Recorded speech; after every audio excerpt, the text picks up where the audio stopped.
The Center on Aging and the Life course every year gives an award, and it rotates across the three primary areas of faculty or community servants.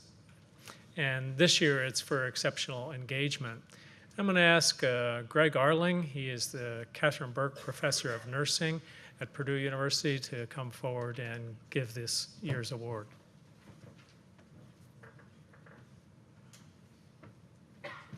Very good. Well, thank you. You already have this in your program, and I'll save the suspense. This award will be given to Elizabeth Libby Richards, who's a faculty member, a colleague of mine in the School of Nursing. And I think she just really embodies how one goes from clinical experience. She had 7 years of clinical experience before she came to Purdue as a clinical instructor, how she takes clinical experience and then obtains the intellectual tools and the orientation to be involved in research and to really try to understand phenomena and to employ scientific methods. And then at the third stage, and I think this is really important and goes hand in hand with her research, and that is intervention. That is not just learn about a topic, but also intervene in and try to make a difference in that area. And then the final stage, I guess you might call it, is dissemination, getting the word out, spreading the word throughout the community. Well, Libby, as I said earlier, had 7 years of clinical experience when she came to Purdue, the School of Nursing. She was a clinical assistant and then associate professor, and she was really on the ground teaching undergraduate nursing students, bringing her clinical experience to the classroom, a real leader in this area, not just teaching, but also in curriculum development. She decided to go to get her PhD while working at the same time, which I'm sure any of you who've gone through that experience and probably others can appreciate how much of an effort that is and how much of an accomplishment that is. She got her PhD in health and kinesiology in 2012, and she moved into the tenure track line. And her main area of research in her dissertation and subsequently, as explained, and you can get actually a pretty good description, a synopsis in the program, but her main area of research is really in social influence and physical activity. What are some of the facilitators of physical activity, and particularly, just generally defined, these are my terms, social influence? She began initially with dog walking. And any of you who have dogs and get out into the neighborhood know how, first of all, motivating it is to get your dog to walk, to give your dog his day or day in reading the newspaper as he moves along. And also the importance of this as almost a social, as a quasi-social influence. We talked about robots. Well, dogs in a way and serve the same type of function. And then she's moved into couples, husbands and wives or partners, significant others as engaging in activities together, and as a way of promoting physical activity.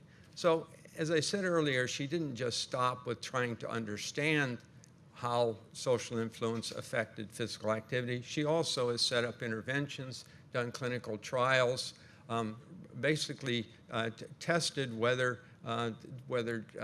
having a dog present or whether having a couple, two people working together, whether that would promote physical activity. She's also, and this is summarized in the program as well, she's really done a great job of translating her research into the real world. She's leveraged the Purdue Extension Service and has created first of all a pilot program to implement to improve physical activity, And then the pilot program was implemented statewide, and it's being also implemented in low-resource communities through the nutrition education program. She's worked on a publication. The publication is incorporated into the Cooperative Extension's curriculum under Be Health Smart, and this publication is what's so popular that it's been translated into Spanish. So it's a wide dissemination of her work and application of her work. Another area which is, I think, been really important, which it really shows or demonstrates Libby's both her commitment to social change and to public health, and also her leadership. She's been on the action board of the American Public Health Association, which is a board which establishes advocacy priorities. She was a founding member of the physical activity section of APHA, and it went from 20 members up to currently over 600. It's a really strong, become a really strong section with promoting physical activity within that organization. And she's also been very active in the Indiana Public Health Association, chairing their advocacy committee and doing a webinar on advocacy. So I think one thing, I'll just end here, but one thing that really stands out, and this is, when I was going to do this presentation, I contacted Libby and I said, is there something that it's not in your CV and your material that you would like to share with people? And she said, teamwork. She said, all of this, what I've done, is really, not me alone, but as part of a team. And I think that really is what captures Libby's personality, that and her energy and her intellect, and I won't go on and on. But anyway, please come forward.